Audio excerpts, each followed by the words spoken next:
आज देखते हैं कि परमेश्वर के पवित्र शास्त्र बाइबल में अधिकार किस तरीके से प्रभु इस्तेमाल करता है और वो अधिकार के बारे में हमें समझाना मांगता है। मैं एक वचन पढ़ूंगा आपका सामने, मत्ती 8 और उसका 5 आयत से। और जब वह कफरनहूम में आया तो एक सूबेदार ने उसके पास आकर उससे विनती की कि हे प्रभु मेरा सेवक घर में झोले का मारा बहुत दुखी पड़ा है। उसने उससे कहा मैं आकर उसे चंगा करूंगा। हालेलुया। आगे सूबेदार ने उत्तर दिया कि हे प्रभु मैं इस योग्य नहीं कि तू मेरी छत के तले आए, पर केवल मुख से कह दे तो मेरा सेवक चंगा हो जाएगा, अच्छा हो जाएगा। क्योंकि मैं भी पराधीन मनुष्य हूँ और सिपाही मेरे हाथ में है। और जब मैं एक से कहता हूँ जा तू वह जाता है, जा तो वो जाता है, और दूसरे को कि आ तो वह आता है, तो आ तो वो आता है। प्रभु यीशु मसीह का वचन हमें ये बात कर रहा है। बहुत गौर करेंगे मेरे बहन भाइयों। ये आदमी ने, ये सूबेदार है, वचन में सबसे पहले इस बात का वर्णन हुआ है, इस बात के बारे में कहा गया है। ये एक अच्छी पोजीशन पे इंसान था और जब ये बता रहा है कि मैं भी एक ऐसा अधिकारी हूं जिसके हाथ में अधिकार है, और जब मैं एक को बोलता हूं जा तो वो जाता है और दूसरे को बोलता हूं आ तो वो आता है, तो ऐसा नहीं है ये कि ये प्रभु यीशु मसीह को अपना रुतबा दिखा रहा है, वरन इसे आत्मा में पता है कि जो मेरे सामने खड़ा है ये कौन है, जिससे मैं बात कर रहा हूं। मेरी ऐसी कोई भी कुवत नहीं है कि मैं इससे बात कर सकूं। ये जानता है कि वो रूए खुदा से मैं बातचीत कर रहा हूं, जिससे मैं बात कर रहा हूं वो है जिसने अंधकार में कहा रोशनी हो जा, और रोशनी हो गई है। हालेलुया। इस व्यक्ति ने प्रभु यीशु मसीह के बारे में सारी जानकारी कर रखी थी कि इसने 38 साल के बीमार को कहा कि उठ और चल फिर, और वो चलने फिरने लगा। ये जानता था, ये व्यक्ति जानता था कि इसके पास कैसी पावर है, इसके पास कैसी अथॉरिटी है, इसके पास तमाम वो चीज है जो स्वयं खुदा के हाथ में है। इसलिए ये कह रहा है, इसने सबसे पहले वचन में लिखा है कि उसने आके उससे विनती की है, और जब प्रभु यीशु मसीह ने कहा कि अच्छा मैं चल के उसको ठीक कर दूंगा, तो ये आदमी एकदम बोला कि हे प्रभु मैं इस योग्य नहीं हूं, मैं इस योग्य नहीं हूं कि तू मेरी छत के नीचे आए, क्योंकि वो जानता था कि ये जलाल से भरा हुआ खुदावंद है, मैं इस लायक नहीं हूं।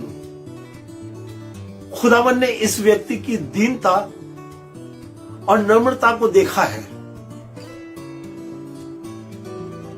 और खुदावंद यीशु मसीह से जब ये बात कर रहा है तो इसने कोई बात अपने रुतबे की नहीं रखी है।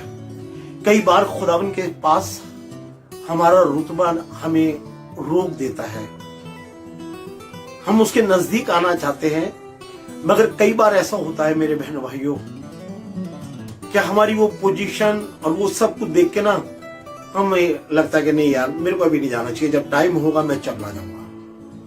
मगर ये व्यक्ति जो एक रुतबे वाला था, ये बिल्कुल एक आम इंसान की तरह गया है और इसने बड़ी दीनता से बोला है। और प्रभु यीशु मसीह इसकी दीनता को, इसकी नम्रता को जान रहा है कि लोग जिसके प्रभु यीशु मसीह के पास आ रहे हैं, कोई कह रहा है कि मेरा बेटा मर गया है, और कोई कह रहा है कि मेरी बेटी मर गई है, कोई अपने रिश्तेदारों को ला रहा है। ये व्यक्ति है जो अपने एक सेवक के लिए आया। हालेलुया। प्रभु जानता है कि ये बहुत दीन आदमी है, ये कोई अपने लिए, कोई अपनी पर्सनल परिवार के लिए नहीं आया है, कोई अपने निजी परिवार के लिए नहीं आया है, ये वरन उसके लिए आया है जो इसके पास एक नौकर, एक दास है। प्रभु यीशु मसीह ने इसकी दीनता को और नम्रता को देखकर और इसकी वो सोच, कई बार हमारी सोचें सिर्फ हमारे परिवार के दायरे में रह जाती है, हमारी दुआएं जो हैं वो परिवार के दायरे में रह जाती है, हम जो कुछ भी मांगते हैं वो अपने लिए मांगते हैं। मगर प्रभु जानता है कि जो औरों के लिए मांगता है, प्रभु उसका इंतजाम अपने अवधि खजाने से करता है। उस व्यक्ति को मांगने की जरूरत नहीं पड़ती मेरे बहन भाइयों, जो दूसरों के लिए खुदा से दुआ करते हैं और दुआ मांगते हैं। खुदावन प्रभु यीशु मसीह ने इसकी ये सारी बातों को देखा है। हम आगे पढ़ेंगे कि इन बातों को देखकर प्रभु यीशु मसीह क्या कह रहे हैं। ये सुनकर यीशु ने अचंभा किया और जो उसके पीछे आ रहे थे उनसे कहा मैं तुमसे सच कहता हूँ कि मैंने इस्राएल में भी ऐसा विश्वास नहीं पाया। हालेलुया। प्रभु यीशु मसीह ने उसकी दीनता को देख के ये बात बोली है कि इस्राएल में फरीसी जो अपने आप को कहते थे कि खुदावन जो है वो हमारी बपूती है और यहोवा परमेश्वर जो है वो सिर्फ हमारी दुआएं सुनता है, जैसे हम बताते हैं इस तरीके से दुआ करो, इस तरीके से मांगो। तो वो कह रहा है वो जो तमाम अपने आप को विश्वासी कहते हैं ना, ऐसा विश्वास मैंने उनके अंदर नहीं देखा है, ऐसा विश्वास मैंने उनके अंदर नहीं देखा है। सच में ये बंदा जो है ना ये धर्मी है। हालेलुया। ये इंसान वाकई में इस लायक है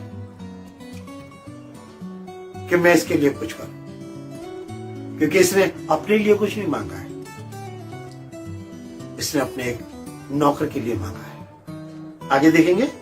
और मैं तुमसे कहता हूँ बहत्तरे पूर्व और पश्चिम से आकर इब्राहिम और इसाक और याकूब के साथ स्वर्ग के राज्य में बैठेंगे।